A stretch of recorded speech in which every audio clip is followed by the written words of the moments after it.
Hey, Kevin here. Hope you're enjoying the episode. Hey, who are you talking to, Kevin?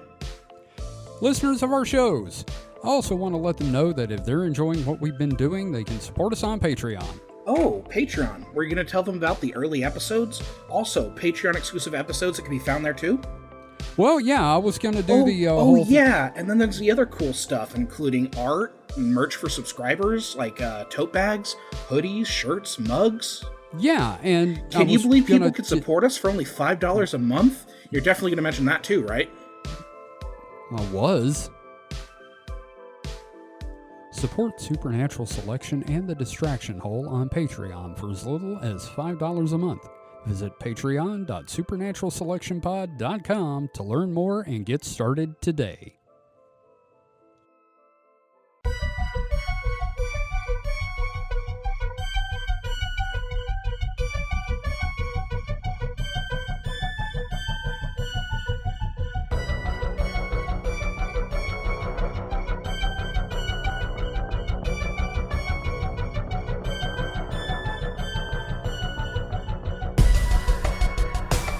Yeah, I was about to do a countdown like I need a freaking countdown. And also, I just want to say right up front, fuck whoever designed phantomsandmonsters.com. That is the most 1993 Netscape designed website I have ever had to fucking deal with. So that being said, hello and welcome to Supernatural Selection. I'm your host, Kevin. With me this week are Mike the Skeptic. Mike, how you doing? Fine. Okay. Yeah. Yeah. Are you full of typical Mike. Are you I'm full fine. of meat? I mean, I did eat just a minute ago. But What was that, by the way? It's just pork chop and taters. Oh, you son of a man. bitch! I had a That sounds bowl. so good. I had a bowl of potato chips. That's not dinner. No, it's not. But we also have Mr. David Davis. David, how are you today? I'm 2 weeks into my 6-week teaching class that I have to do, and I want to kill myself. Other than that, I am good. Amazing. Yeah, it's front loaded, so like I'm approaching the end of my semester teaching my classes, Yeah.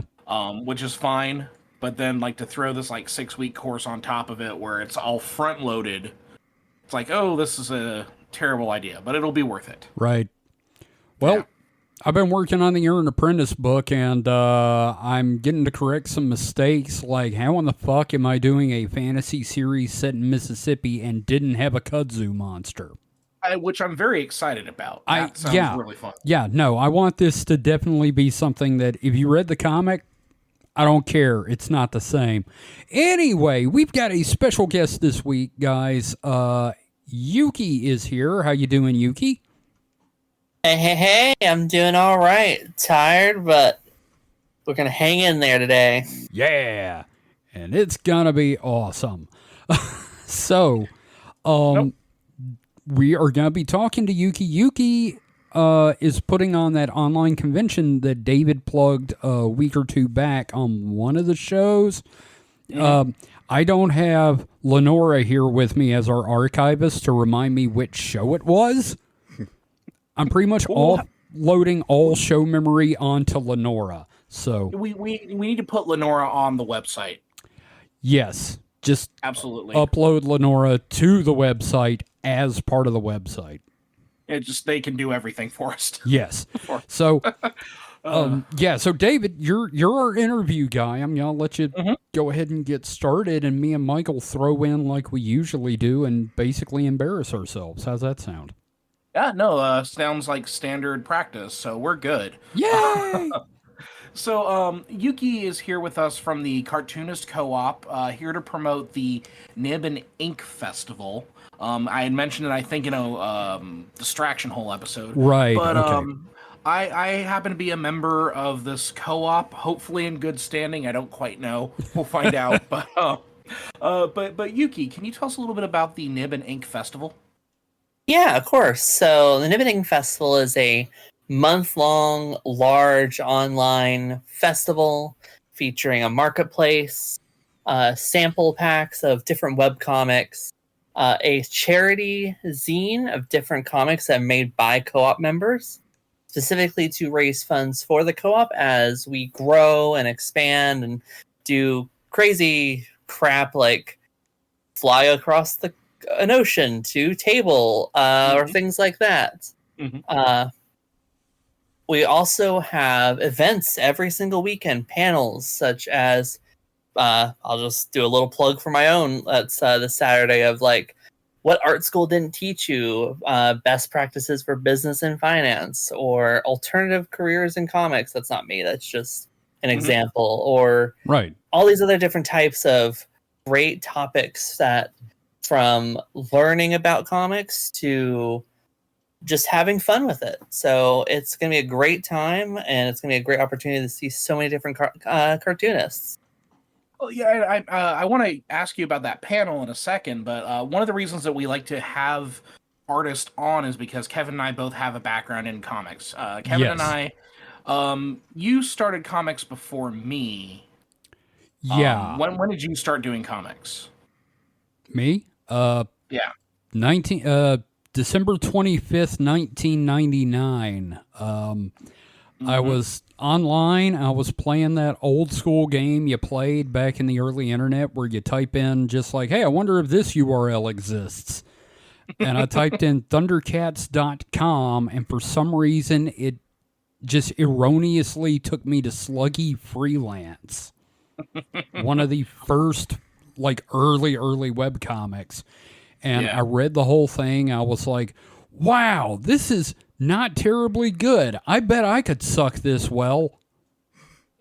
And I started comics, I think maybe like 2002, 2003. Yeah. So the whole point I'm mentioning this is because we love comics, we love cartooning. I happen to be a member of the co-op. Kevin, I think you should join.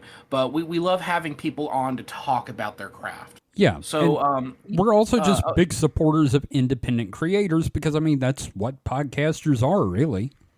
Absolutely. So, Yuki, your panel that you were talking about. So, how does this work in regards to the Nib Ink Festival? Like, is it a Zoom session or what? Yeah. So, there's going to be two different ways you can view it. So, the main one is the Zoom room. That's where you can like chat and ask questions. Most of the time it'll be live with a presentation or a panel, and people are just talking through their topic. They'll also have a YouTube stream if you just want to watch and like lurk in the corner and lurk in the shadows and you don't want to interact with humans. You can go there.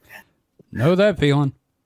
No, I totally understand. So you have an entire schedule of events on the website. I don't mean you particularly, because I'm not sure how high up you are in the echelon of running this. Could you clarify your position a little bit? Yeah. So just for reference, I have 3 panels out of roughly 30 for this. Yikes. Yeah. Luckily, besides the one this Saturday, I don't have to worry about it till like 3 weeks from now. But I'm on the events and promo committees for NIF. So I've helped organize these events and kind of choose them and get them where they are, and also helped promote the event itself, flyer distribution, kind of promo plans and ideas, and helping with the social media. Though someone else took care of that mostly, which thank God, because I hate social media. Oh, yeah. Like, not pleasant. Yeah, none of us are big fans of it. It's a necessary evil today. I don't even know if it's necessary. I was gonna say, is it really necessary? I mean, I don't know about y'all's reach, but I'm still trying to like get people to see the stuff. So I meant in the broader social construct. Is it really necessary? Yeah, I tend to find that, like, you know, the best way to spread something is like a disease, person to person. But that's me. So what you said you were doing 3 panels. So one of them was the sorry, I'm referring to my notes here as I'm taking notes. It's the what they didn't teach you in art school, correct? Mm-hmm. And what are the other 2? The other 2 are a history of comics labor. Okay. So, oh, cool. That'll be a fun, unique one. And then the other one, which is kind of funny to mention here, is a podcast pilot for the co-op. Yes, Hey. I was trying to help with that one, but like I haven't had the opportunity. Again, I appreciate that like with the co-op, you can just kind of like jump in and contribute where you can. It's a little overwhelming at first, I will admit, but everybody's been super friendly about like directing people to little things that need work. So I'm super happy to like have another co-op member on here to just kind of like sing the praises because I've really been enjoying my time with the Discord. Absolutely. So the history of comics labor, I'm super interested in what that is. Can you talk a little bit about that? Yeah, so it's going to be kind of an overview of the ups and downs, the many, many, many downs of pretty much essentially what the co-op has tried to do with unifying and building solidarity between comics workers, but kind of a historical snapshot of showing where we have been and why it matters now. So like how DC and Marvel have had their own like scuffles with Union. Yeah. Or the early days with like newspaper comics and like kind of the more pulpy comics, and just kind of a walkthrough Stuff like how Bill Finger got the finger. Sorry, that's a terrible pun. And just how we kind of need it because of how horribly mistreated we have all been over the past 100 years. Totally Good agree. times. Yeah, I think me and David both have been preaching about that for the entire time we've been doing comics. Yeah, absolutely. You know, every time I try to work with someone, I try to make sure they get compensated. It's tough. It's tough. Like you got to make sure you're treating everybody fairly. So I believe you were in one of the because I'm calling these zines that are available in the store right now. Like they're comics, obviously, but they're also zines. So were you was one of your stories in the sampler, or was it in the Oops All Comics charity zine? My comic is in the Oops All Comics charity zine. Okay. It should be actually the last one because it's in alphabetical order. And what was the comic about? I haven't been able to get the zine yet. I got the sampler. I just haven't gotten the charity zine yet. So the comic in the zine is a little 4-panel comic with featuring the characters of my larger comic project, Rita and Josie. It's just a fun little gag. I don't know if I want to fully spoil it, but it's no, you don't. Yeah, please don't spoil it. But like, because one of the things I'm trying to do is try to fish out some of the other stuff that you do. So now I know about Rita and Josie, correct? Yes. Cool. I'll probably have a question for you about that one, but I think we're still talking about the zines here a little bit. There's a lot of them on offer. It's really impressive. I'm going to share the link with everybody just to... Please do. Yeah, because again, there's flavor for everybody in here. It's incredible, yeah. Specifically, though, I was going to see if there were any others of those zines that you maybe want to mention, like any friends of yours, any collaborators, anything that you think people should like check out. Maybe people who are into like the supernatural or weird. Is there anything that you can recommend? If you like, if you like a little spice with your kind of horror, supernatural. I couldn't tell you the number of spicy things we have thrown into our supernatural discussions. This is for the monster fuckers out there. Yeah. Oh, 100%. That's spicy. I thought that was just like par for the course. Right? There is a lot of butt stuff in the paranormal. Let's not mince words. That's true. But I will definitely shout out Mariah Carey's "Against All Better Angels."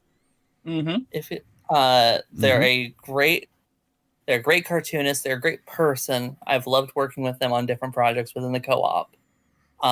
They always just make fun fun comics, whether it's spicy or not. So I definitely would love to shout them out with that. No, Awesome. absolutely. Let's see. Even though I've seen this list before, I'm looking through them all again because there's many. Yeah, I did put you on the spot a little bit here, which but you rolled out with one recommendation, which is fantastic. So I'm going through myself. I see one called Demonic Barbershop. Looks kind of interesting. And I like that the filter there's a tag filter, so you can really like narrow down to what you're looking for.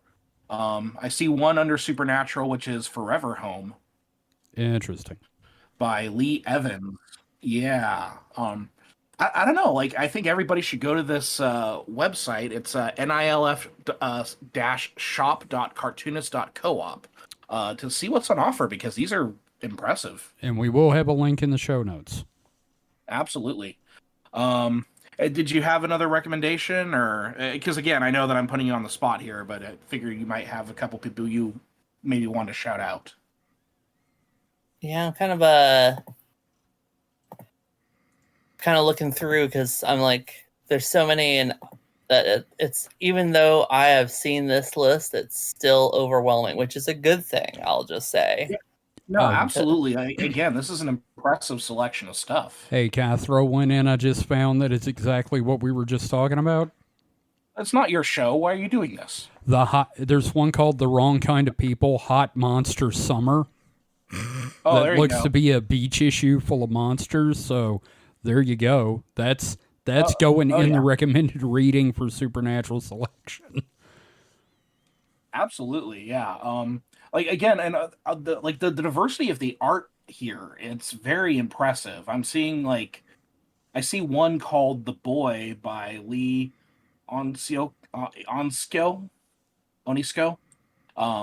sorry, I probably butchered that name, but it looks, oh wow, this is really cool looking. It kind of does this little bit of an adventure thing based on The Legend of Zelda. That's awesome. Oh, cool. Yeah. No, this is fantastic. Well, if you can think of anyone else you want to shout out, please feel free to chime in at any time. But I'd like to get to know a little bit more about you, if your own comic projects, your own history in cartooning and comics. Like, how did you get started and that sort of thing? All right. Well, if we want to get started, so we can go back to the ancient times when these things called newspapers existed. Ancient relics of the past. I remember those.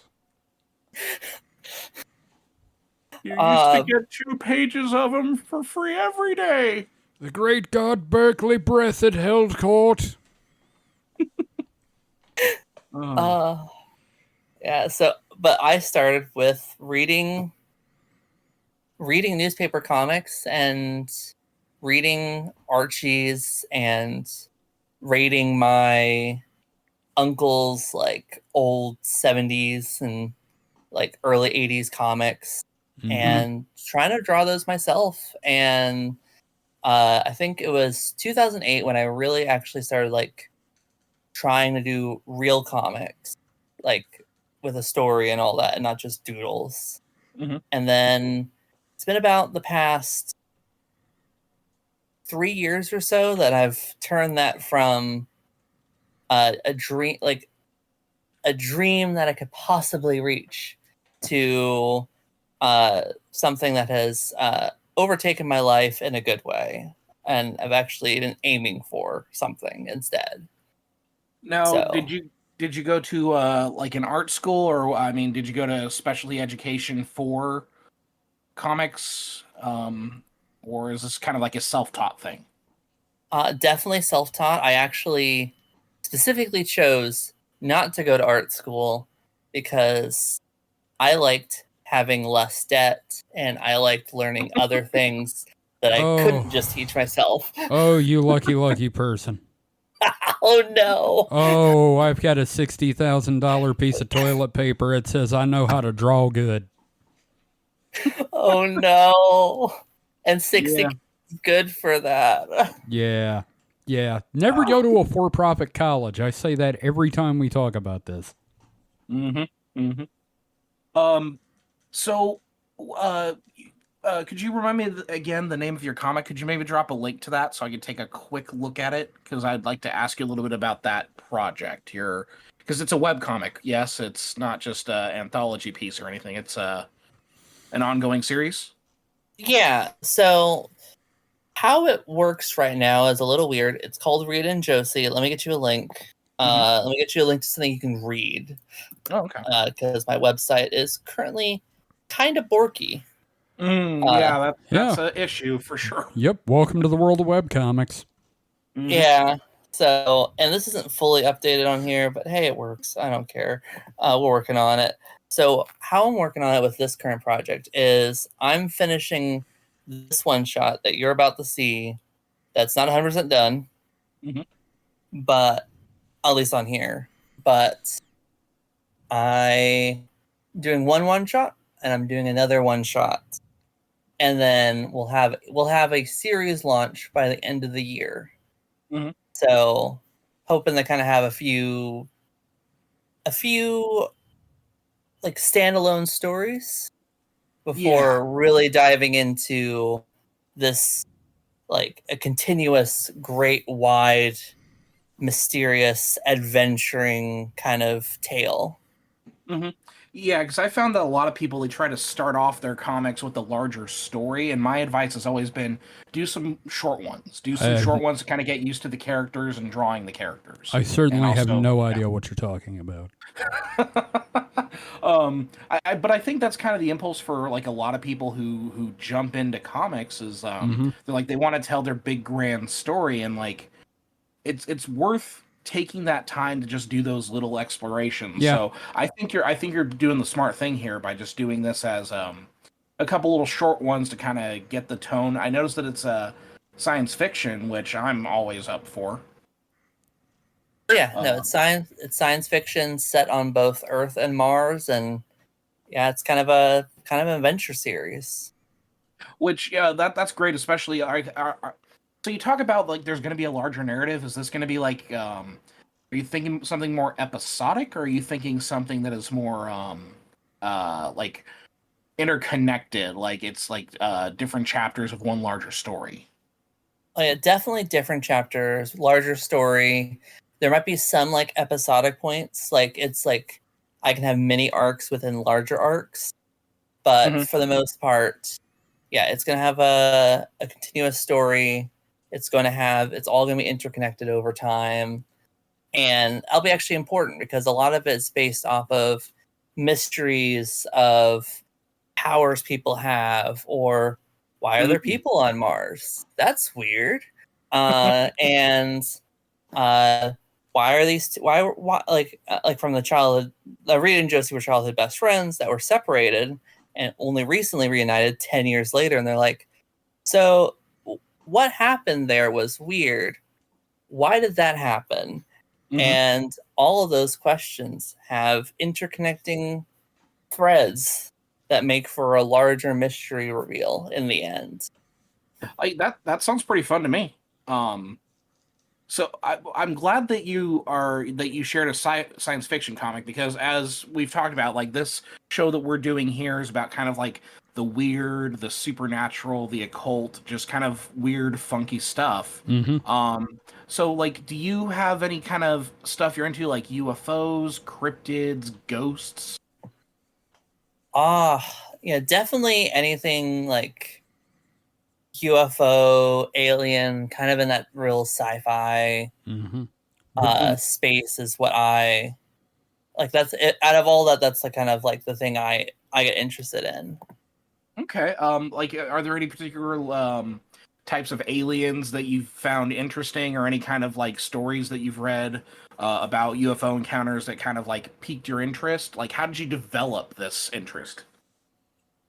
So how did I develop this interest? A lot of it is watching a bunch of sci-fi with my mom and being and having a cable subscription with Discovery on it. Yeah, Did you have that'll History happen. Channel? Huh? Did you have the History Channel? Yes, I did. So, did you watch some Ancient Aliens? Oh God. Actually, I don't think I did. Like, at least not a lot, because Okay. it's been so long now since I've had cable. Yeah. Yeah, that's the other thing. Another thing about cartoonists, they tend to like weird stuff like that, and they also tend to be poor. So that's good. We're all Yeah. in the same big happy family here. Yeah, we tend Yeah. to spend so much time working on the comics, we forget to actually do anything entertaining. Or we just eat a bowl of chips for dinner. Shut up. So, yeah, like as far as aliens go, like, are you a fan of are you more of like the little green man type aliens, or are you familiar with like the tall whites and the reptilians and that sort of thing? Like, how deep into it are you? I'm not that deep. I know Gotcha. I'm definitely more of the little green man, and Like the grays. kind of, yeah, and those are kind of fun. And then a lot of the aliens I end up with is also the sci-fi ones. Like the amount of Star Trek I've watched is Oh, right, yeah. too much. Yeah. I think we're all Star Trek fans here right now, so Yes, may the force be with you. yeah. So say we all. Nanu. Yeah. This is no longer a safe space. Mike actually has the Enterprise D technical manual, and I think both of us read that a lot in high school. So Yeah, I know way too much about the probable workings of the Enterprise D. And Yeah. I'm doing a Star Trek tabletop game tomorrow night. So again, like, I think we're all pretty much Trekkies here. So, Oh, yeah. good company, Yep. good times. Yeah. So obviously we're thinking more in terms of like science fiction aliens, but I guess here's a question I want to ask. And like, do you believe that aliens are a real thing? Do you think that they exist? I think they probably do. Okay. I don't know how much of the stories and all that we've seen are truly real, but I think like it would be kind of weird if we were the only like sentient species in the universe. So I definitely think they're out there. It would be very depressing. Absolutely. Yeah. Yeah, it's like we're the universe's only shot at life, like that can really think. Damn, this I universe hear sucks. you got a dog. Yeah, I was gonna we say have I a want dog. our readers to know that is Yuki's dog and not me. So No, it's fine. My cat interrupts all the time. Yeah, so we we're get- good. We're animal lovers here. yeah, Zelda Yeah. is the fourth host. Yeah, my cat Zelda. Yeah, it makes sense to me that there's probably life on other worlds. You know what I mean? Like, I don't know how complex it is. I doubt we'll ever see first contact in our lifetime, but it's good to be optimistic about that sort of thing, I think. I think even Mike, right? You think there could be some life out there? Like, maybe I mean, not like Yeah, I think I have the same view as Yuki that, it's more than likely out there. Just the numbers say that, there has to be other life. Now, I don't believe anything's come to Earth yet. Yeah, But- Mike doesn't believe that, like, Of the little they've green come and done things. Yeah. Just Abducted because, people. the distances and the physics are very mind-boggling. And why would you come to Earth? Why? damn you and your rationality. Yeah, no, I do agree. It is Why would one you? of those. Why would you risk being murdered by the murder monkeys? I feel like that's our next shirt. Right. It's just going to be a farmer with a double barrel shotgun, a little jar of like triple X whiskey, and just saying, "Get off my planet." We are the murder monkeys, is what the shirt should say. Oh God. So we talked about aliens. How do you feel about like ghosts and that sort of thing? And do you have any kind of thoughts on that? Ghosts to me are really fun as stories and Mhm. tales. I'm not a ghost believer, but I find them very fascinating as a kind of like part of stories. Mhm. So how people and also how people react to them when they do believe it. Mhm. Yeah. And that's interesting that you say that because the three of us died 10 years ago. Surprise, you've been talking to ghosts the entire time. Wow, death by comics is real. Yeah, no kidding. Oh, Did my comic get popular yet? It's been 10 years. I can't check my WordPress. Someone please tell me I'm appreciated. Oh, Lord. Wow, that hurt. I shouldn't have said that. Well, I do have one last question before we wrap up here. Yuki, have you ever had any weird experiences that you could share with us? Anything like unexplainable or anything kind of like freaky that you can't quite rationalize? Oh, let me think for a moment. I think there was one time I was at the beach and I was kind of like standing near the water, so the waves were coming in, and from what I could tell, I was too close to the shore to like actually get like really pulled out by like natural forces. But I could feel something, and it felt like I was getting pulled, like, and not like in a normal riptide kind of way, but just like pulled. And it was super bizarre, and actually it took someone pulling me out to actually like get out of it. It was very interesting. It was very weird. It was like getting pulled down instead of like pulled out. It was a very weird experience. Yeah, it's just a casual encounter with the deep ones. No, it was a USO. We never talk about like it's always UFOs doing the abductions. We never hear about USO abductions, which for those that don't know, USO is unidentified submerged object, which is a sea UFO. That's when you see a UFO? But under the waves. The airwaves?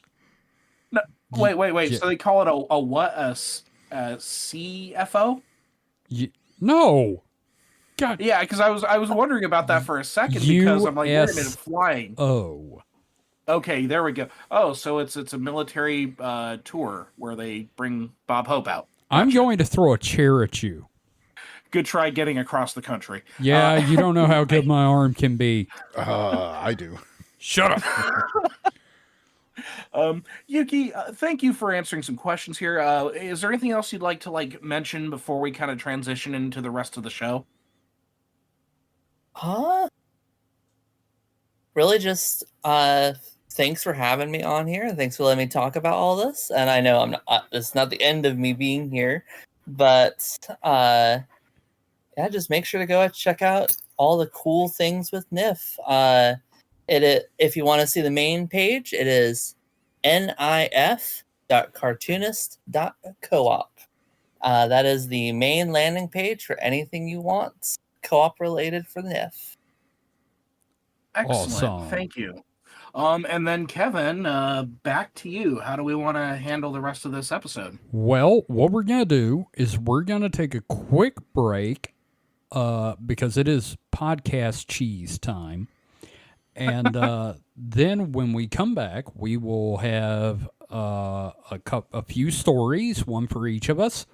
And then I'm going to hit you with Phantoms and Monsters in the most unpleasant way I know how.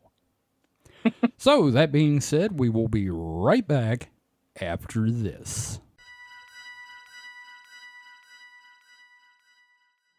Hey, man, what's got you off in your phone there? Oh, just going through all the funny Mothman memes and supernatural shit posts I've been wanting to share. I just don't know where to put the posts yet. Don't you know about the Supernatural Selection Discord? We have a Discord? Yeah, for years, dude. Where have you been? Can people chat with the hosts and get previews of upcoming episodes and generally post funny shit as much as they want with other listeners? I mean, if that's your bag. I mean, personally, I wouldn't do that, but There are even live streaming events for the shows there, too. You've been in a few. How do you not know this stuff? It must have been my doppelganger.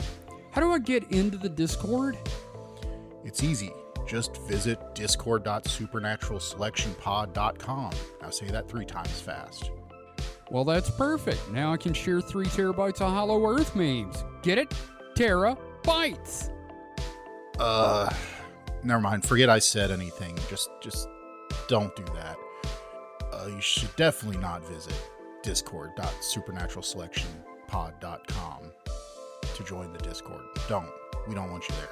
Too late. I'm already posting my alien abduction fan fiction with the general chat. Join the hosts and listeners of Supernatural Selection on the official Discord. Just visit discord.supernaturalselectionpod.com. Again, there are no secrets with the audience, and we're back. So, it's time for some stories. Mike, Yeah. you're going first. Oh boy, I'm on the spot here. You're on the case. Well, so here's a story that just tickled me this week. Uh-oh. It's from XDA. Mike, when it tickled you, did it touch you inappropriately? I mean, it touched me in a way I consented to, I guess. Oh, awesome. Okay, that's the best kind.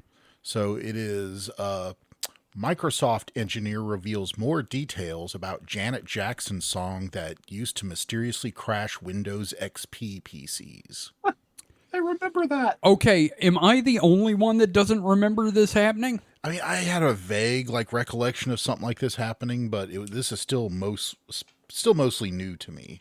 Yuki, is this did you have a computer, and did you ever lose a hard drive because of Janet Jackson? Never had a hard drive fail before. I hope it's not from Janet Jackson. Wow. Well, so this is we gonna should all be so lucky. So this Yeah, no is kidding. obviously really only relevant to people that were heavily computing in the Windows XP era. If I you're don't know getting how old, if you're how getting y'all's, stuff from AARP, this might be relevant. how far back y'all's computer touching goes. But I remember XP. yeah, so I think this article will have a summary of it. So anyway, this comes from XDA. Just a couple days ago, Windows has had its fair share of bugs these past few decades, and new issues will crop up from time to time. This isn't entirely surprising considering that the operating system is a monolithic piece of software, which also contains code that is considered ancient by today's standards. While Microsoft is working on modernizing certain aspects of Windows, it's unlikely that the OS will ever be bug-free. I added the A accidentally, which is consistent with the inherent nature of software development. That said, there have been some problems with Windows that are not entirely Microsoft's fault. Now, a prominent Microsoft engineer has shared more details about a rather interesting bug that plagued Windows XP for quite some time.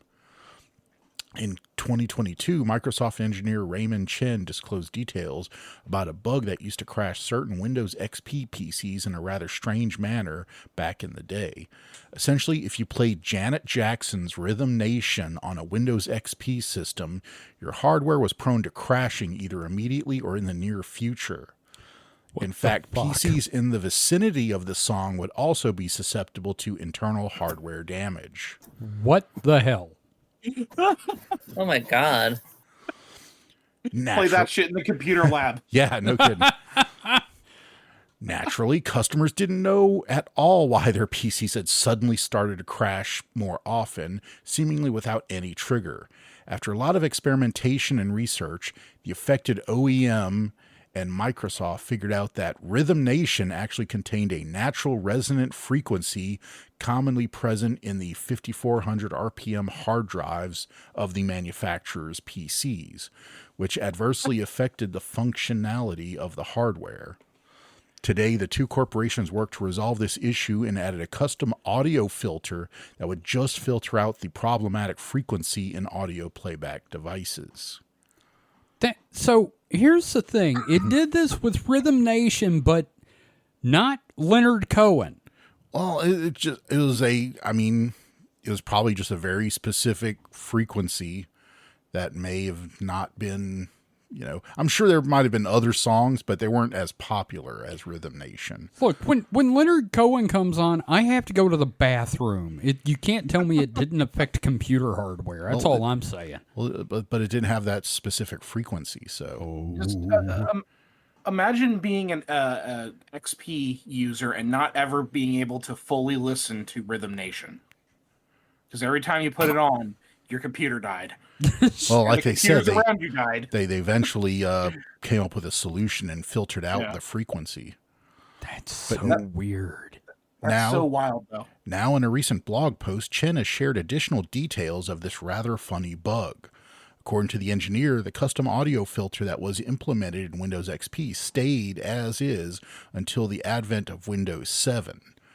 But then Microsoft added a new rule on audio processing objects that enabled customers to completely disable all audio filters. Of course, the problem with this rule was that people who didn't know about the Janet Jackson issue would remove all filters thinking that it would allow them to hear more audio. This would make the hardware susceptible to harm again. So the affected OEM applied an exception to this APO rule. This exemption was granted by Microsoft, which meant that the users couldn't uncheck the audio filter associated with Rhythm Nation. This makes sense because removing the filter was not only detrimental to the OEM's reputation, but also that of Microsoft. People who own Windows PCs would mysteriously crash, sometimes even days after playing this problematic song. Would blame both it's like OEM. The Ring tape. Yeah. 7 days. That was my favorite Janet Jackson song, 7 Days. Yeah. The rhythm is going to get you for real. Then they would blame the OEMs and Windows as a whole. However, there is one piece of the puzzle that is still missing.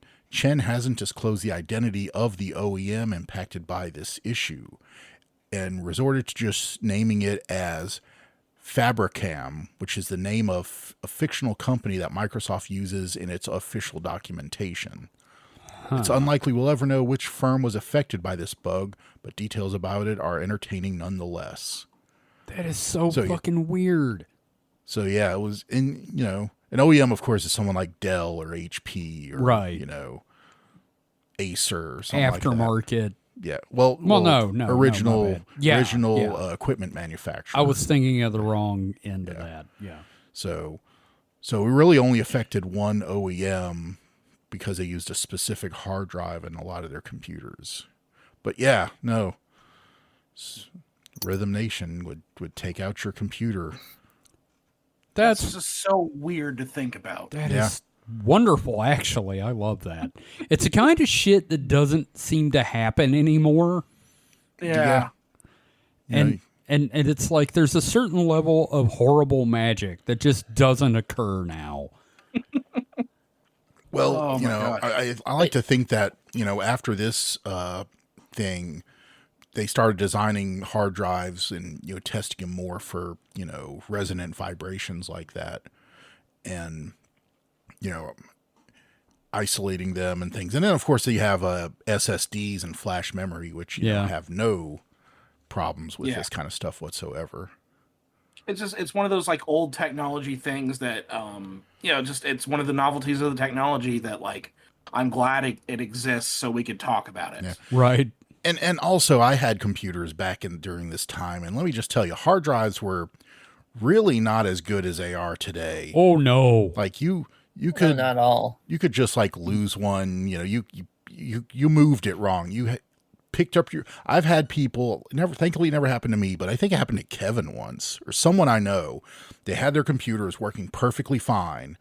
They packed it up, moved it to another location, turned it off and everything. It was like you normally would move a computer, set it back up, hard drive's dead. That was me, actually. Yeah. So, oh boy. Yeah, that kind of shit would happen. Perfectly good hard drive. It wasn't like an old hard drive. It was like maybe a couple years old. Yeah. No, I mean, your neighbor's cat would fart and like your whole system goes down. Yeah. Yeah. I mean, of course, me being Kevin of the Apocalypse, I had an abnormal number of computer failures. And then you'd get the weird things, like you had that computer that was struck by lightning that was just made it weird, but it didn't kill it. Yeah, You're fucking with me. That is not something that actually happened to you. Yeah. No, my internet, it worked, but like my internet was like incredibly slow because apparently it specifically hit the modem. Well, yeah, modems being wired things, they were very susceptible to lightning strikes. Yeah, I know. Instead of getting weird science, I just get shitty internet. Yeah, and we replaced the modem, and all of a sudden, because I think we were like troubleshooting that problem for a while. It's like, why is your stuff so slow? And it wasn't you got the computer from someone we know, right? Monkey, yes. Yes. Like, so we got this computer, and it's just like really slow. It's like, why is it so slow? Why is it just like, it's basically it's a 56K modem, but it's acting like a 28.8 modem. You're like, just taking forever to download anything, and then finally it's like, okay, let's try a new modem. Didn't he tell you that eventually, like, oh yeah, like it was a lightning storm and it just never worked? It got struck by lightning. Yeah, no, the house got struck by lightning. Act of God.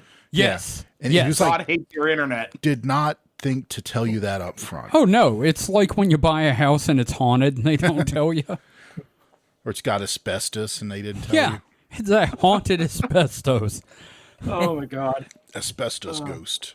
Only you, Kevin, could have had a lightning strike on your computer, specifically that damaged your modem. Like that's very you coded. Very you coded. Actually, the guy that Lewis is based on had something worse happen. Oh boy. Yeah, so he did a presentation for English class when he was in college. It was like a multimedia experience about how God is evil and an absolute detriment to human civilization and like the cause of all wars and everything. Lightning struck the English building at the college and it burned down over that weekend. He never got to do the presentation. So, yeah. A little worse than mine, but there you go. That's fair, but again, I still think that like lightning striking your modem is very coded. Yeah, absolutely. Yeah, all I touch, I destroy. Well, thanks for that one, Mike. I'm really glad you chose that one to go with because I mean, come on, it's Janet, Miss Jackson, if you're nasty. Yeah. So I kind of forgot I needed an article this week, so in a panic yesterday, I went digging around to find something, and I found something a little fun. As usual, it's from the Mirror. Oh, boy. Mirror.co.uk, of course, the British tabloid, so, grain of salt ready. This article's by Matt Atherton, or Hatherton, I don't know. His rank is deputy news editor. I just picture him like a little tin star. Anyway. Got the little tiny office chair. Yes. It's like Blazing Saddles, but shitty. Anyway, this article came out on my birthday. Article is 6 signs you've been abducted by aliens, from nosebleeds to common skin complaints. Wow. Wow, guys. Thanks. It's the Mirror. I'm not going to rustle up that much enthusiasm for the Mirror. Okay. Astronomers have miraculously claimed to be 99.7% sure they found proof of alien life outside the solar system, and some people claim they've already been visited and abducted by extraterrestrials. Oh, boy. Yeah, scientists have revealed they're incredibly close to discovering the existence of life outside of our solar system. How do they know they're close but haven't discovered it yet? Well, it keeps the hot side hot and the cold side cold. That's not an explanation. No, at all. it's not. No, Lenny, there's this article. Yep, that's fair. Yeah. So they found 2 specific chemicals in a distant planet's atmosphere that can only be manufactured by actual life. Quote, decades from now, we may look back at this point in time and recognize it was when the living universe came within reach, said Cambridge's Institute of Astronomy's Professor Niku Madhusudan. That is an amazing name. It is. Niku Madhusudan. Anyway, quote continues, this could be the tipping point where suddenly the fundamental question of whether we're alone in the universe is one we're capable of answering. But some people think they've already come face to face with aliens and even been abducted. One of those people, oh God, British clairvoyant Philip Kinsella, The psychics are involved, of course. said he was probed by reptilian aliens in 1989. I'm really glad this is all going to end up back on fucking David Icke somehow. He was levitating and moving through the rooms of his home before being strapped naked to a board and probed by the extraterrestrials, he claimed. Oh, boy. Quote, the image that was the most raw, that I will never forget, was their faces, he told The Sun. I hope they mean The Sun, the newspaper, and not just him looking up at the fucking sky and someone heard it. You understand me, giant ball of gas? Anyway, they look like dinosaurs, but they were reptilian. Wait a minute. Anyway, but they were reptilian, about 7 to 8 feet tall. Mr. Kinsella also revealed the 6 key signs that you've been abducted by aliens, and you might not even know about it. Okay, everybody pay close attention. Yep. We'll find out which of us has been abducted. Yeah, motherfuckers. We're going to read these out, and y'all tell me after we're done with each one. All right, first, bumps under the skin. Aliens leave little tiny implants in human skin when they've been abducted, he claimed. It results in small, unusual bumps appearing underneath the skin. They might be barely visible, though, and could simply be the size of a grain of rice. He said, sometimes they're very tiny, very small, and they have kind of like a very hard, not metallic, but kind of like strange structure. The implants could leave the skin feeling generally quite itchy, and they'd also appear in x-rays. How about you guys? Ever had that? I mean, I've got lots of lumps and bumps that, you know. Don't say lumps. I'm not gonna but I don't think they're, I think they're just from, general body weirdness, not anything to do with aliens. Yeah, that's fair. He or she who is without bumps cast the first Probe. yes. Oh God. I'm going to say yes just to see how I do. Okay. All right. Yuki? Any implants? No, I don't think so. I think that would have. I think I would have been stopped more by the TSA at this point. Otherwise, That's fair. I thought I had an implant, but it turned out to be like a really big zit in the middle of my forehead. So no. Oh yeah, I have just bad skin in general. So Yeah, that's fair. Next, nosebleeds. A number of alien abductees claim that they have severe nosebleeds immediately after their probing. Mr. Kinsella said the random nosebleeds lasted for 2 years and blood would pour out of his nose for no obvious reason. Meanwhile, Linda Neapolitano, who said she was abducted in 1989, also said she woke up the next morning with a nosebleed. I mean, I've had some, but Have they considered a humidifier? Yeah, I was gonna say usually it's only in the winter when it gets dry. yeah. Yeah. I mean, I'm 2 for 2. Okay. I mean, we live in a swamp, and when the swamp dries out, it makes our body like flip out and do weird things. It's fucking nasty. Yeah. So, I mean, we've all had nosebleeds and been like, what the fuck? But not immediately after anything I could consider a probing. Okay. Yeah.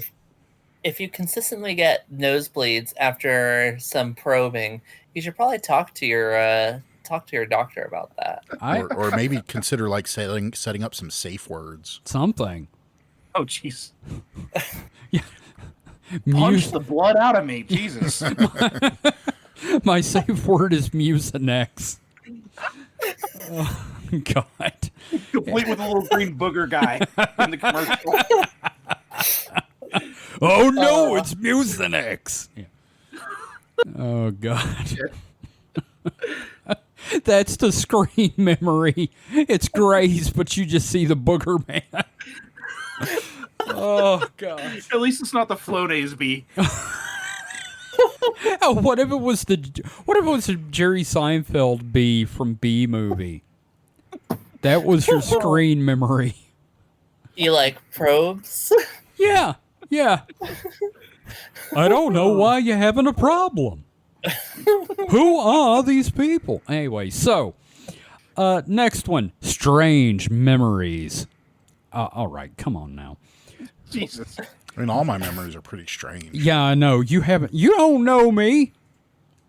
Anyway, you might have been abducted by aliens if subtle, random memories start creeping back into your mind, claimed Mr. Kinsella. Some abductees are so traumatized by the experience that their brain blocks it from their memories, he said. But some fractured memories could come forward if they're drawn, quote, surface deep from the subconscious mind to the conscious mind. You might even feel like the memories are so real that you will actually feel them, he added. We've talked. This is Whitley Strieber's Communion. It pretty much. This dude read Communion and then tried to take credit for it in the Mirror. But I mean, like, we've talked about the fallibility of human memory. Yeah. Like, I convinced a group of my friends that Optimus Prime turned to dust in Transformers the movie, and I'm like, I made that up. You're just full of... Oh, that was in the Berenstein universe, right? Next one, missing time.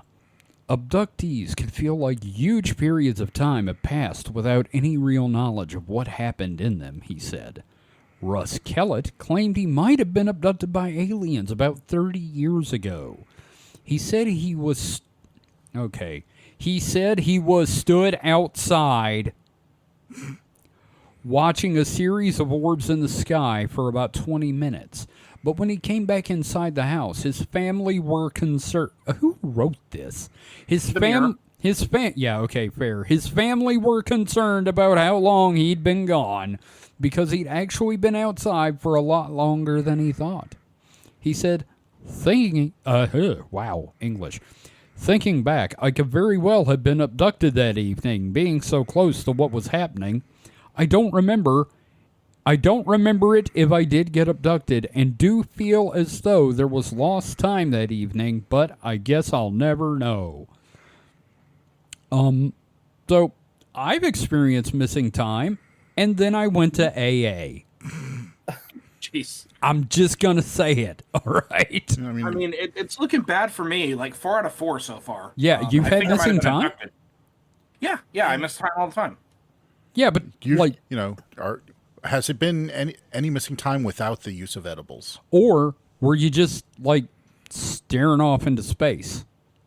I think it's mostly like stress-induced, like, okay, what the hell Oh. happened? Oh, that's a fugue stage. Stress-induced I fugue should or probably talk to a doctor disassociation. about that. Yeah.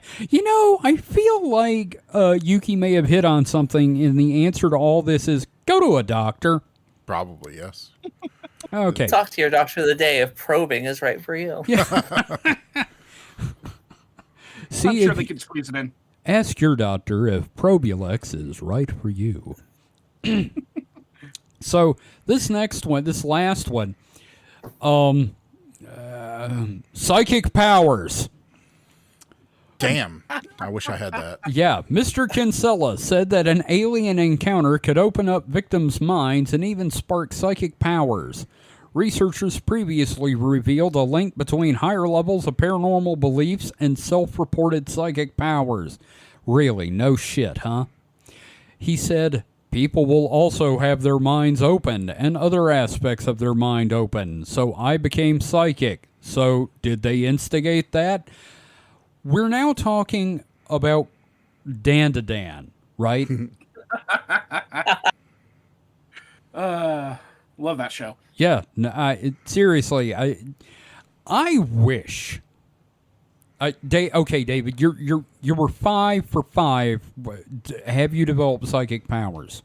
Well, I hate to tell you this, but I am currently telekinetically floating a piece of cheesecake in front of me right now. Son of a bitch! You have just been like double abducted. He's not just been abducted. He's like on the frequent probing list. David, you've moved beyond abducted into in a relationship. I was gonna say, yeah, this is more than just UFO booty calls. This is commitment. If Is there a ring on it? Aliens with benefits. The benefits of psychic powers. if you were still on Facebook, I'd say you'd have to change your relationship status to "it's complicated" and put like a gray icon next to it. Exactly. Oh my man. God, dude. Well, that's What a perfectly terrible article you've given us. I always do, and it's not even it may not be the worst one tonight. Oh boy. Because I'm going to give y'all a choice when we come to my segment. So, Yuki, I believe you have an article for us. Yes, I do. So, have you ever had a pet start running away? Mm-hmm. Yeah. Yes. Yeah. Yeah. What if the pet was a kangaroo? I'd say I live down under. Do you come from a land down under? So here's this article about from AP. So like a real article. Oh Real man, legitimate news. why do you have to have the legitimate news source? Okay, that's fine. Let's go with it. Yeah. With the headline, runaway kangaroo on the loose named Sheila shuts down Alabama interstate. Of course, it's Alabama. Of course, it's named Sheila. All Yeah, right, like, that Sheila, is the get back in the cliche. yard. That is the most cliche name. That's the name of the other wallaby in Rocco's Modern Life that Rocco was in love with. Well, I always remember in the Monty Python, Bruce's philosopher sketch, he's a good Sheila, Bruce. Mm-hmm. Oh, God. Oh my God. Sheila, get back in the yard. Oh, this is in Alabama, sir. So you gotta do your hick accent. Sheila, get back in the damn yard. Get back in the ding dang yard. You can't be out there. That's the interstate. Cletus, where'd that dang thing go? Where's that hoppy rat at? The hopping rat. You know the neighbor's just gonna shoot you and eat you. Curse you for being delicious. Oh, there goes that Moby thing. Yeah, that Moby track anymore. 'Cause, Yeah, there went that. This is so good. I haven't even started reading the article.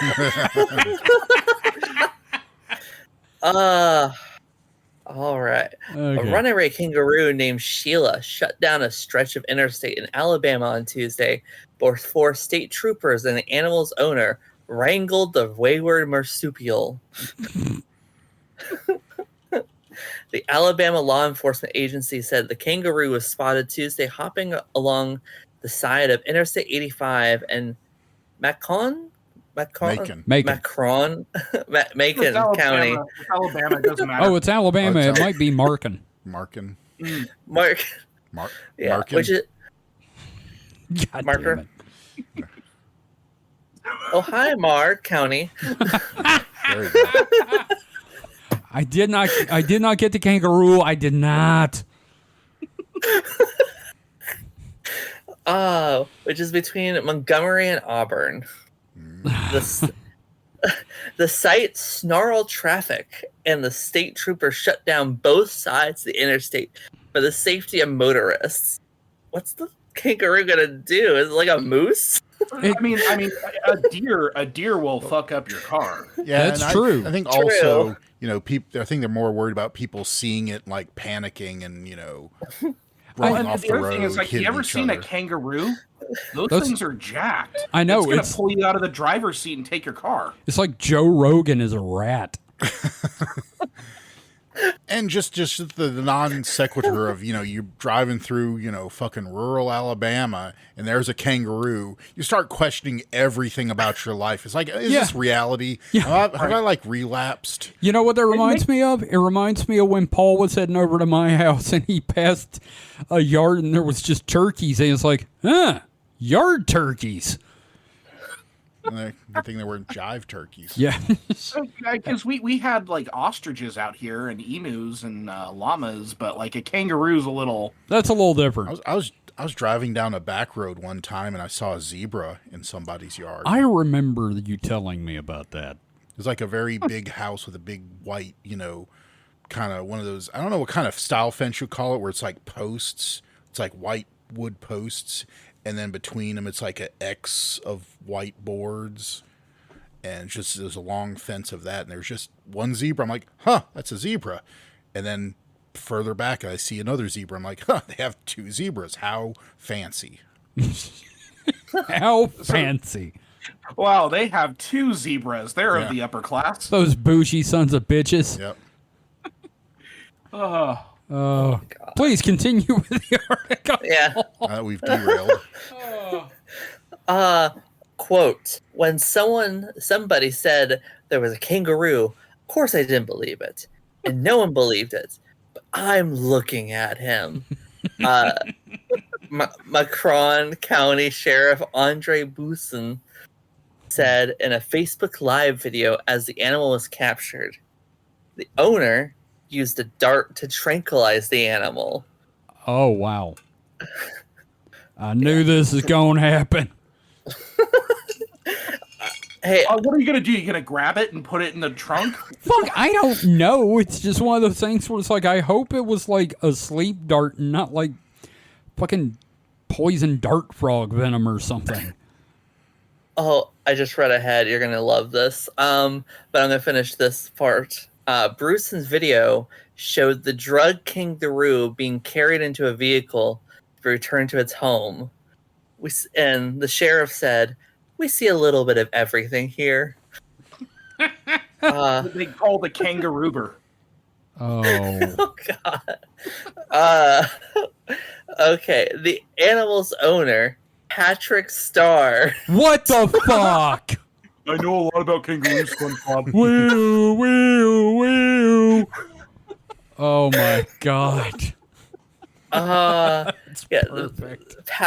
Patrick Starr told the Associated Press that the animal's name is Sheila and she escaped from her enclosure. She's back home safe. She's up. She's not sedated anymore. She's eating. She's drinking. She's not injured, Starr said. And then we put an alarm up, and when she gets loose, it goes, lee. And then another source names Mr. Bob Sponge said, Robert Squarepants. Yeah. Oh my God. Oh, there's the family runs a pumpkin patch and petting zoo. What the fuck? But Sheila is just a personal pet. I told you we had to get. I told you we had to get the kangaroo because they ain't petting these pumpkins. Nobody wants to pet these pumpkins anymore.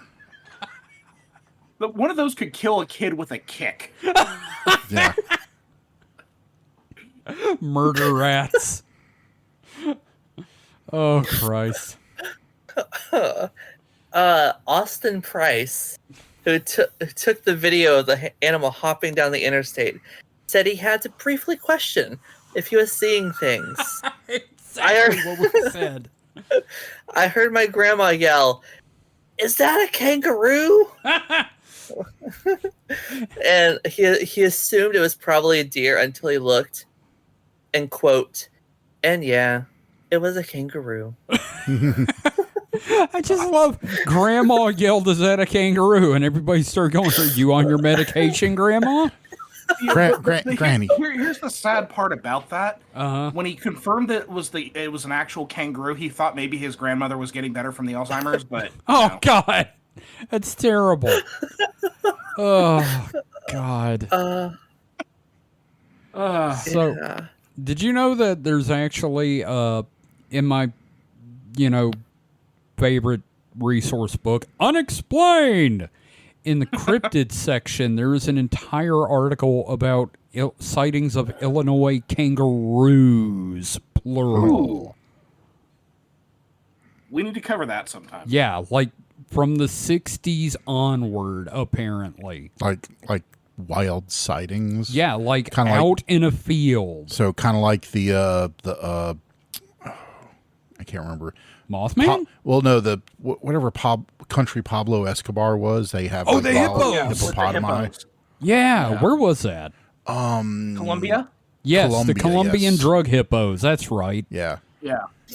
Colombia. Which is a great Colombia. name for a band, by the way. Colombian drug hippos. Yeah. Don't you remember that tour where they opened for the Dead Kennedys?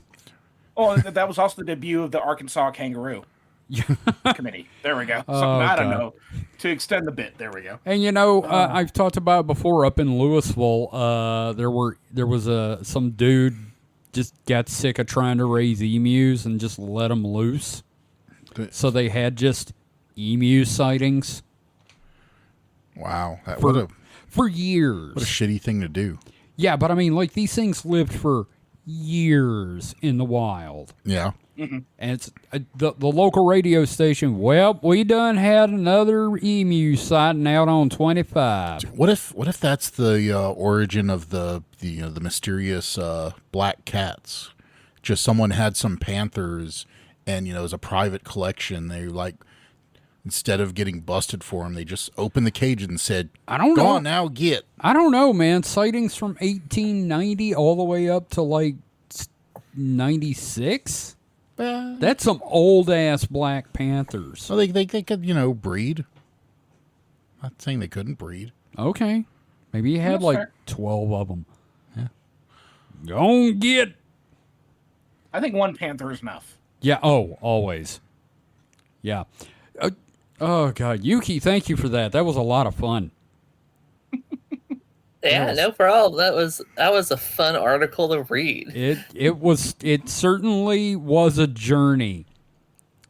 So particularly Patrick Starr, that was a very surprise cameo. Well, Yes. as you know, as they say down under, the journey of 1,000 miles begins with a hop. Oh God. You know, I don't see. Okay, it's a girl, so yeah, Sheila. I would have if it was a guy. What do you think they would have named it? Like Skippy? Jack. Really? Jack. Yeah, Kangaroo Jack. Yeah, I don't know. Every time I think about it, there's this. You know how we had Lassie when we were growing up. Mm-hmm. There's a similar property in Australia, except it was Skippy the bush kangaroo, and he would like hop around and like rescue people like Lassie did, in the fact that it would run and get help. Or That like sounds Flipper. so much better than Lassie. Yeah, I mean it's a kangaroo. It's kind of hard Yeah. to be pissed about a kangaroo saving you. Now, if they had tried that with a koala, Oh, those smooth-brained dumb fucks. Chlamydia bearing bastards. Our show has some very strong opinions about things like koalas, now that I think about it.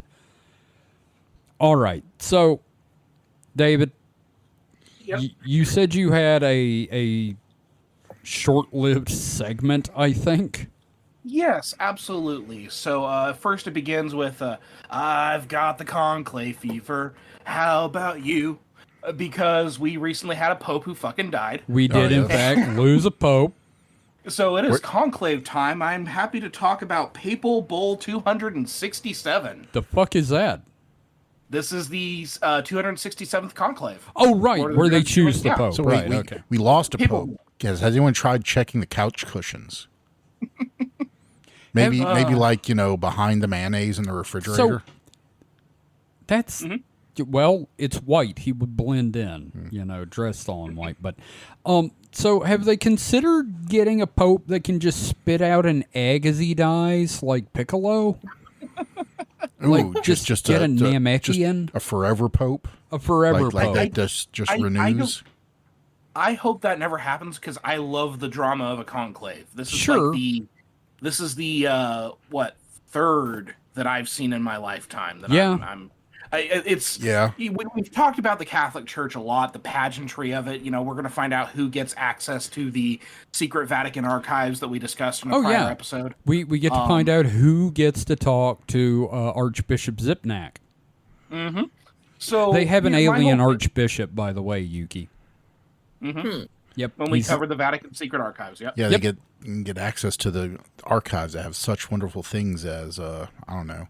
What's something wild in the archives? Oh, they've got the chrono. They got the chronovisor where they put that on and they can see the past. No. They've got things like Sir Mix-a-Lot's alternate lyrics for "Baby Got Back."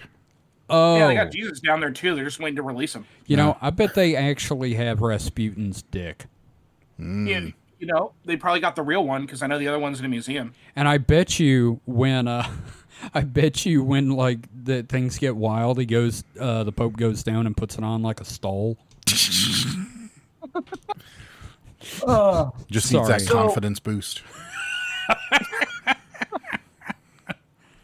So, one of the fun things about this time of year is you can just literally just type in Pope contender in Google and get a list. And is Rocky Balboa on it because he could have been a contender? Did you know you actually can't vote on who? You can't bet on who's going to be Pope. They won't take that bet. They don't take.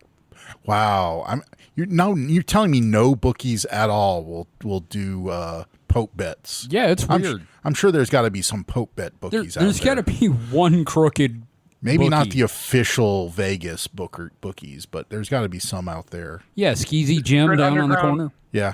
Yeah, secret underground Pope betting. Oh, dude. Okay, instead of conclaves, they just do secret underground Pope fights.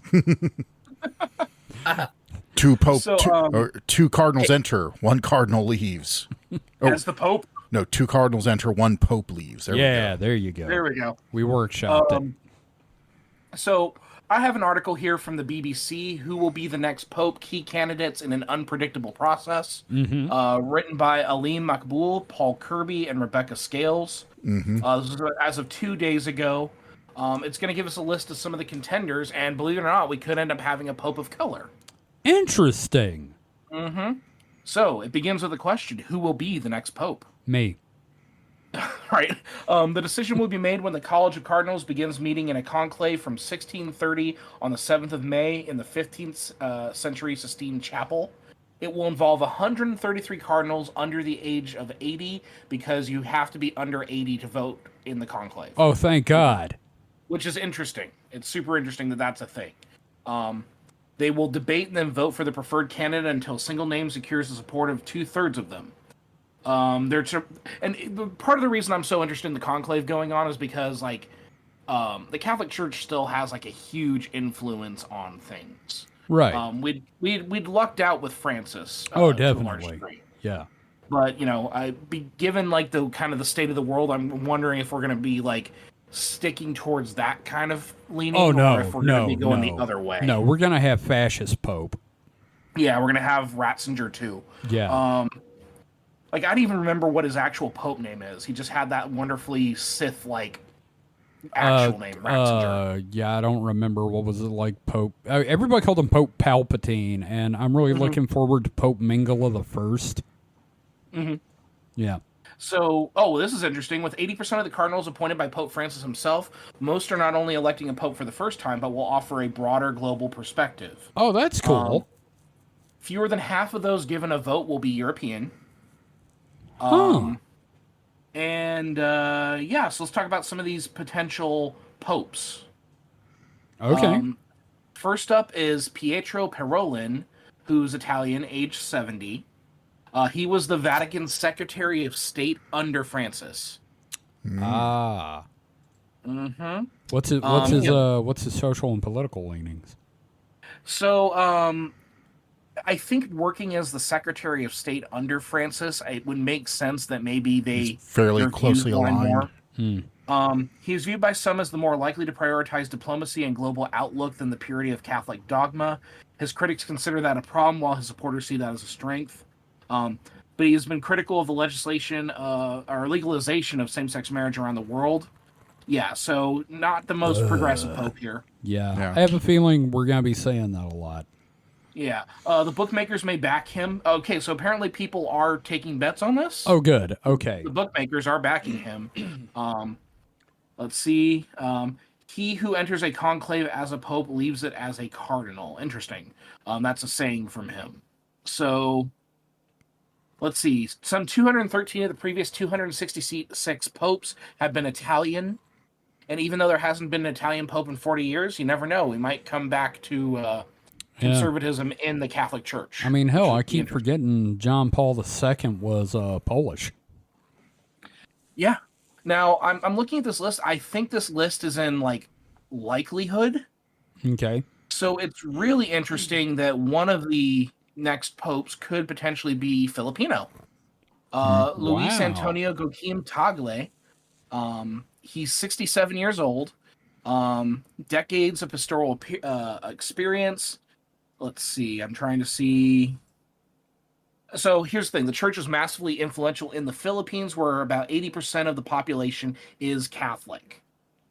The country currently has a record of 5 members of the College of Cardinals, which would make it a significant lobbying faction if they all back him. So again, I love the politics of this. This is just absolutely fascinating to kind of like think about what's going on behind those doors. Just, I find it fascinating as hell. Yeah, no, I always, I'm not Catholic, so I don't pay that much attention, but like I'm always like, what color was the smoke, boys?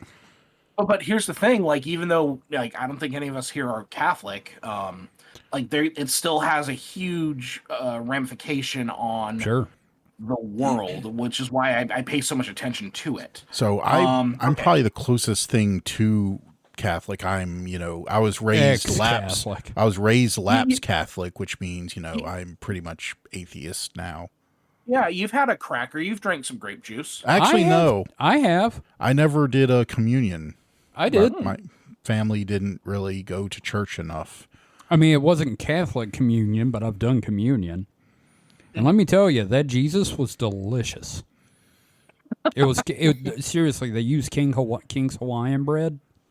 Yeah, see, that wasn't, if you're not getting the dried out, I did not, sand dollar looking, I don't even know what to call it. I didn't get a Christ check, no. But Yuki, were you? Did you have any like religion in your background, or just? I don't mean to probe, but I'm just curious what your perspective on some of this is. I grew up Protestant. Okay. Kind of the more generic Protestant. Okay. My mom is one of those. My mom's the religious one in my family, and she's one of the good ones, I'll say. So I don't have a bad relationship with religion. I just have grown up to be very strong about it. Okay. No, I feel that. I came within 100 yards of Pope John Paul. He was driving. So it was the motorcade that was driving him, I think, from the airport in Louisiana. And for some reason, my mom wanted to like go see it, and he literally was on the highway. So it's like, shoom. Okay, that was the Pope. Pope on the bayou. Yep. You got a Pope drive by. Yep, pretty much. But he was like, right on the street in front of me. So yeah. So cool. regarding Luis Antonio Joaquim Tagle, he is considered a moderate within the Catholic definition, has been dubbed the Asian Francis because of a dedication to social issues and sympathy for migrants that he shared with the late Pope. Hell yeah. He has opposed abortion rights, calling them a form of murder. Well, I'd consider pretty much any Pope would be against that. You what you gain in the swings, you lose in the roundabouts. Yeah. He's also spoken out against euthanasia. What about the youth? What's wrong with he's Asian? Why does he not like the youth? That was good, Mike. I like that one. Yeah, thank you. But in 2015, when he was Archbishop of Manila, Cardinal Tagle called for the church to reassess its severe stance towards gay people, divorcees, and single mothers, saying past harshness has done lasting harm and left people feeling branded, and that each individual deserved compassion and respect. He was considered a candidate for Pope as far back as the 2013 conclave. Baby steps. Oh, yeah. Let's see. So, these aren't terrible as far as popes go so far. So far. Like Yeah. they're not going to be like 100%. You know what I mean? We're not getting another. What was the one before Francis? Benedict. Yeah, Benedict, yeah. Oh, it's Benedict. Yeah, that was his name. Benedict. Yeah. Or as Okay. everybody he was colloquially known, Pope Palpatine. Yeah. Yep. Yeah, you remember that time he did the mass? He said, "I'm afraid the shield will be quite operational when your friends arrive." Sorry, I How wanted can I to learn these gifts? Not Yeah. from a Catholic. Have you heard the tale of Pope Plagueis the Wise? All right. Well, here, number 3 on this list. I'm not going to go through the whole list, but just kind of show you the interesting diversity that we have with this enclave. From the Congo, Congolese nationality, Interesting. Fridolin Abongo Besungu. So it's very possible the next pope could be from Africa, where the Catholic Church continues to add millions of members. Yeah. Cardinal Obongo is a leading candidate hailing from the Democratic Republic of the Congo. Let's see, he has been Archbishop of Kinshasa for 7 years and appointed to Cardinal by Francis. Now, he is a cultural conservative, opposing blessings for same-sex marriage, stating that, quote, unions of persons of the same sex are considered contradictory to cultural norms and intrinsically evil. Okay, don't have a good vote for him so far. No. Now, and the first two things he's going to do are burn down Belgium and Portugal. right? Let's see. Though Christianity is a major religion in the DRC, Christians there have faced death and persecution at the hands of jihadist groups of the Islamic State and associated rebels. He's a fierce advocate for the church, but in a 2020 interview, he spoke in favor of religious plurality, saying, "Let Protestants be Protestants and Muslims be Muslims. We're going to work with them, but everyone has to keep their own identity." Such comments could lead some cardinals to wonder if he fully embraces their sense of mission, in which Catholics hope to spread the church's word throughout the world. We have a candidate from Ghana. Wow. We got a Hungarian candidate. Okay, we got our first Italian several down. He's age 83, so he can't even vote, but he can still be elected. Yeah, they rolled him in his casket already. We got a German, Reinhard Marx. Oh, okay. This is definitely a strike against him. But in 2021, he offered to resign over serious mistakes in tackling child sexual abuse in Germany's Catholic Church. Whoa. That resignation was rejected by Francis. What the fuck? Well, I think it's one of those things where it's like he I don't know, not to speak for him, but I think it was a situation where like this was going on and he didn't do enough or wasn't aware enough to know that this was an issue. And like, I resigned because I failed or something like that. I don't know. Apparently he also runs overseas financial reform of the Vatican. Interesting. We got a Canadian. Yeah. Oh, that's nice. Yeah. Oh, nice. Oh yeah. Well, I brought some bacon, eh? So he is 80 years old, so he will not be able to vote in the conclave, but he is up for, and again, this is like, none of these names are like, because again, you can have a complete outsider during the conclave itself come in, right? But like, these are the people who are considered to be the front runners. We've got an American. This could be the first time an American becomes the Pope. Pope Steve. Right? We have another Guinean. We have, oh my God. The best name, yes.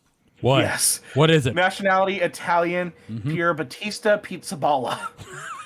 Oh my God. If he gets it, Pizzaballa. if he gets it, I mean, I don't know if it's considered like vain to not take up another name, but he really needs to be Pope Pizzaballa. Pizzaballa the first. Yes. I mean, he could not give up that name. So here's the thing. He is 60 years old, but apparently he's considered young and inexperienced. Oh, the young upstart. Right. Oh God. Oh God, a 60-year-old is the young upstart. It sounds like fucking Congress. Another Italian, a Frenchman, someone from Myanmar, which is super interesting. especially with like the Civil War going on there. Yeah. And another Got a Canadian. Canadian. Yeah. Yeah. So it's super interesting. This is definitely a different kind of lineup, Yeah. and like these are considered to be the front runners, and the fact that it's there's so many people of color there Yeah. is like it's progressive, but also when you read their views, you're like, oh Yeah. well. Yeah. Yeah. No, there's some worrying shit in there. Yeah, I mean, and here's the thing: no matter what kind of hope we end up with, they're not going to be perfect, and we can only hope they're Yeah. at least as good as Francis being was. a, you And know- I have my criticisms of Francis. Oh, yeah, obviously. Yeah, Yeah. being the Pope of a fairly usually traditionally strict religion. Yeah, there's not a whole lot of hope of being a wildly open minded. Yeah. But hopefully in a few views they can get some and progress. and I mentioned this is going to be a series because I'm not sure how long the conclave will Oh, yeah. take. Nobody Hopefully does, a couple yeah. of weeks. Well, That way we can maybe knock out a couple of these because I Gotta love milk reading it. the updates, and yeah, Yeah. we'll find out. well, there's also another dark horse candidate that Lindsey Graham's endorsing, and that's Pope Trump. Yeah. Somebody I follow on social media was like, you know what? Fuck it. I'm sick of everything. Let him have it. Oh God.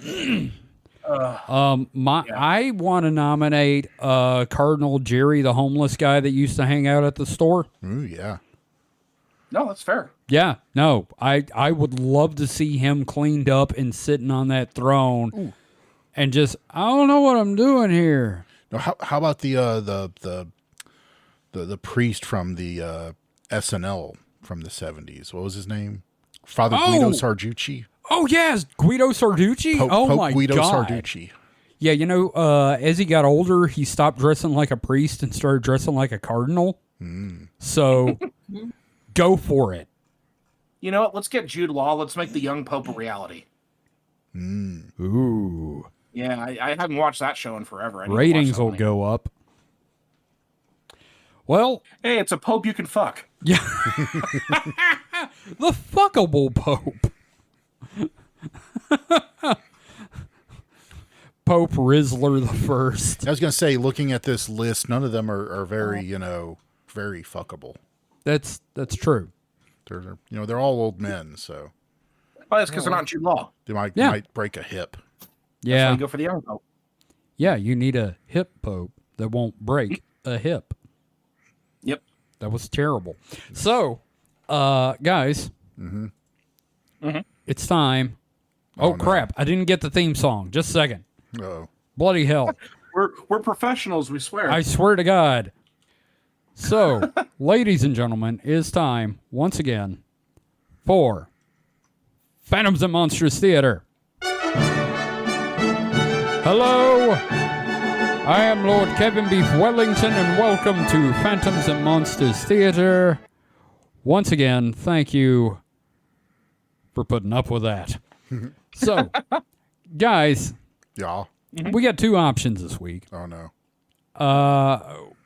We can do the regular story that I picked, or we can do the favorite humanoid and unknown entity report part 7. Oh God. They're both doozies. Oh boy. And they're both Phantoms and Monsters. Oh I yeah. don't know. Let's let our guest pick. Yes, Yuki, would you like to hear a regular... Shall I read the title of the article to help? Sounds good. Okay, so the regular article you can choose is 2 Grinning Man encounters 25 years apart. The other one is Favorite Humanoid and Unknown Entity Reports, Part 7. Let's go for reports.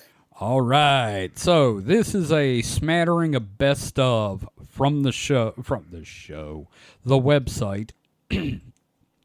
This one went up April 26th. Excuse me, sorry. Over the years, I have referred to and posted many humanoid reports supplied by my friend and colleague Albert S. Rosales. The following early reports are a few of my favorites. The first one, MIB equals reptilians. Location, Sao Paulo, Brazil, February 1980, night. The witness, who had been followed by 3 strange men wearing black suits for the past 2 to 3 months, was standing in front of his house one night when a car drove up and the door opened. The witness apparently lost his will and was compelled to enter the vehicle. Inside, the same 3 men he had been trying to hide from meeting him. That's a sentence. Mm-hmm. They drove around for a while until they reached a wooded area outside the city.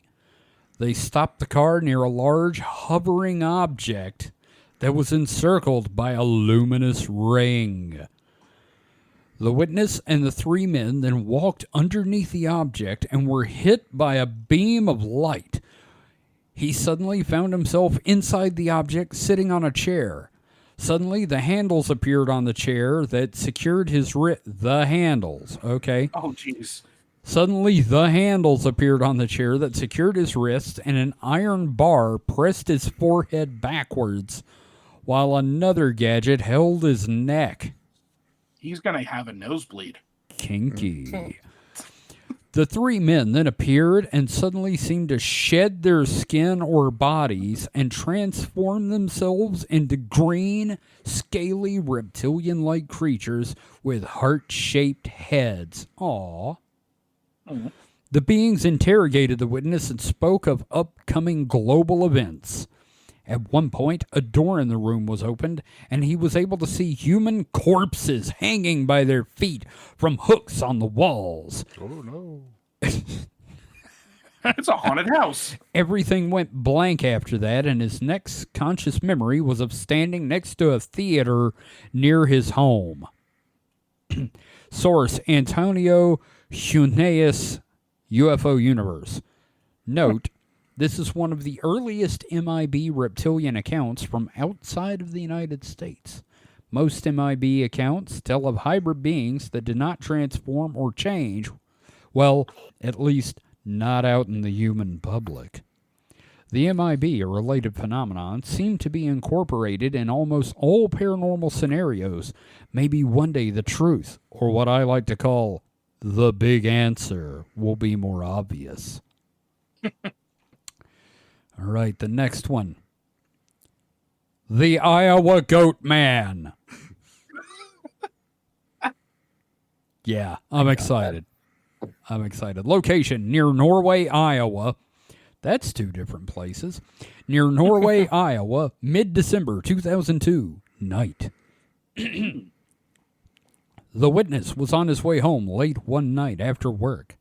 He almost always walked along the train tracks because they provided a straight path to his house. That's a good way to get murder hoboed. Yeah. Yep. Just saying. Yep. These train tracks ran past a cemetery that was alleged to be haunted. Okay. Oh, Jesus. I'm already interested. An old settler cemetery. Mm. It was already dark and had been for a few hours. There was no moon that night. It had just blown up. It's just gone. Don't worry about the moon. As he walked near the cemetery, he started hearing muffled footsteps behind him, but didn't think much of it. Okay, quick question. You're out middle of the night walking along the train tracks and you hear somebody behind you walking? What are you doing? Not walk on the train tracks? I'm a gun it. Yeah, just again, like you don't want to be walking through a cemetery at night because that's where the weirdos are. I should know because I walk through cemeteries at night. Yeah, you're the weirdo. Yeah. Anyway, he didn't think much of it. Plenty of other guys walked home this way as well. Really. Really now. So he kept going, and the footsteps grew louder and louder. About midway past the cemetery, he got nervous, and the steps were getting closer, so he turned to look behind him.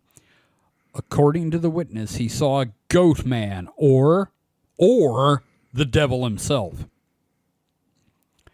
He described the thing as a man who basically had goat hooves and horns resembling the mythical Pan. This creature was heading straight for him. Reportedly, all the snow around this being was instantly melted as it walked through. Oh, shit. The witness ran, screaming like a banshee. He heard the Which you can also find in a graveyard. Yes. Yes, you can. The X-Man. He heard the clopping of the beast's footsteps behind him speed up to catch him as he ran. Finally, he passed the graveyard and saw the thing stop right at the edge of the cemetery. Hallowed ground. Hallowed ground. Remember your training, Highlander.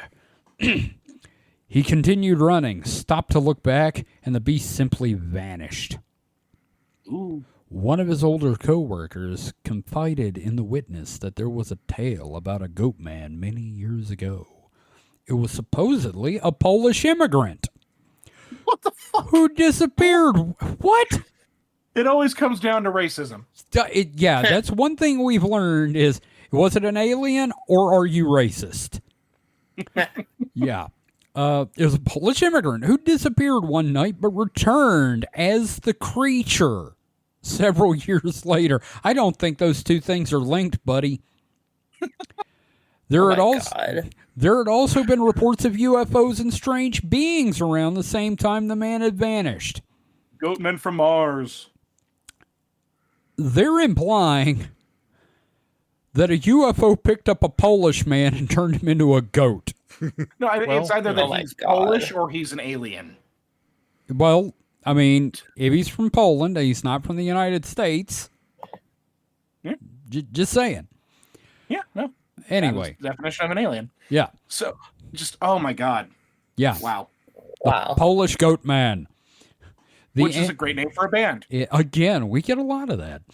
This anecdote was forwarded to me several years ago. I cannot verify the story of the goat man, though there were a few UFO sightings and at least one reported abduction in the early 90s, which is not when this took place. Mm-hmm. There are a lot of Goatman stories out there. Yes. We need to cover those. So we're going to pick one more. There's 3 to choose from. Mike, pick 1, 2, or 3. 2. All right. The Asswag attack. Nice. Yeah, it's a word I said. Oh my God. Asswag. Don't call me that. Location: Barangay, Kabuling, Philippines. September 22nd, 2004. Evening. Oh boy. 16-year-old Tata Porass. Oh no. I said it. Anyway, 16-year-old Tata Porass claimed that his 14-year-old brother Michael... Okay, the naming scheme. What would you like to name our son? Tata. What would you like to name our other son? Michael. Anyway, Michael was attacked by an asswag. No, it wasn't. Which he claimed was disguised... which he claimed was disguised as a big black dog. What? Sounds like you just What is an attacked by a big black Oswog? dog. I think it's pronounced Oswog. Isn't that like a vampire in the Philippines? Maybe. Pora's description aptly fit the physical appearance of the supernatural being that has the ability to transform itself into different forms while devouring a prey. Okay. He claimed that he and his younger brother were sleeping in a mall. Wait, there's an S missing there. He claimed that he and his brother were sleeping in a small makeshift hut near the rice field on the above evening. Yeah, because mall makeshift makes no sense. Yes. Anyway, guarding their farm ducks. The boys' parents were sleeping in their house just a few meters away from the rice field. Tata reported that the big black dog was about 3 feet high and was about to bite the neck of his younger brother when he saw it.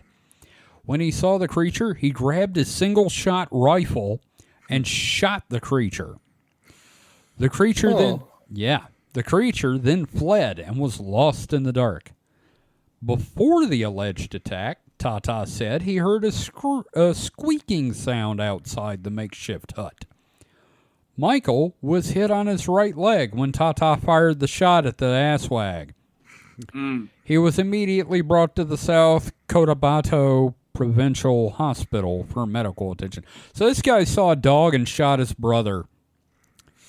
Huh. And it was an asswag. So, remember, Mike, that one was your fault. Yep. We could have had luminous humanoids or hominid at the zoo. Isn't that just a chimpanzee? Well, maybe. You know, Well, I do like the number of stories we have where, like, people see a weird thing, they immediately square up and pull out a gun. yeah, it's usually on Phantoms and Monsters. Mm-hmm. Yeah. Or that time that dude just found a desk with an electrical wire buried in the ground. Oh, yeah. It's something like a SCP kind of thing. Yeah, it's either SCP or SCTV. I don't know which. Oh, but that was Phantoms and Monsters this week. So, that's kind of it for the show. Yuki, I want to thank you again for being on the show. We really appreciate it. I want to encourage everybody to go check out your website again. Could you remind us where they can go to find out about the online convention? Yeah, if you want to learn more and check out the Nib Ink Festival with the Cartoonist Co-op, it will be nif.cartoonist.coop. Awesome. I really encourage everyone to do that. I love the idea of online conventions, and I really hope this one goes over well. I know it'll probably drive you crazy being that busy, but, that's a good thing. So, Yeah, I was gonna say I just appreciate being able to be in my house for a lot of this after a long convention run this past month and a half. I can imagine. Yeah. So, again, thank you for being on. We really appreciate you coming on here to talk about it. Yeah, thank you for having me. It's been a great time. I'm glad you enjoyed it. So, that being said, David, have you got anything you would like to plug? Well, I've had this piece of cheesecake kind of floating next to me telepathically. I think I'm going to plug my mouth with it. Wow. Okay, there, Mike, too. Mike, have you got anything you'd like to plug? No, I'm good. Okay. All right. Well, I'm just going to say be on the lookout. I am working on the Aaron Apprentice novelization, Part 1, Mohile Mar. So, Yes. be on the lookout. So, that being said, if you would like to learn more about the show, you can head to supernatpod.rocks. That is supernatpod.rocks. You'll find a link to our Discord, what's on there? The store, our Patreon, and you will find every episode of this show and the Distraction Hole, our pop culture podcast. Also, guys, I completely forgot at the top of the show since we had a guest. Welcome to Season 5. Oh, shit. That's right. We are now in Season 5 of the show. 5 years of doing this madness. That's wild. Damn. Yep. Mike, how's that make you feel? I don't know. It hasn't just sunk in yet. Okay, fair enough. We'll ask you about it during Distraction Hole on Friday. Friday? Sunday. It's late. Yeah, we're fucked, man. We're turbo fucked. Anyway, thanks again for listening. We will see you guys next week for another Weekend Weird. So until then, stay safe and stay frosty. Goodbye. Before I go to bed, I'm going to play with my dwarf. Hey, don't tell them that. I've got an action figure of a dwarf. Stop talking about, fiddling with your little man. You want me to go Narfol the Garthok then? I'm just saying you should. That's not for, polite conversation. I'll play with I my just dwarf. lost track of time and my nose is bleeding. I think I got abducted again. Oh, crap, dude. Do you feel loved at least? You know, I do, in this room right now. Aw, that's sweet and sad. Swad. Swad.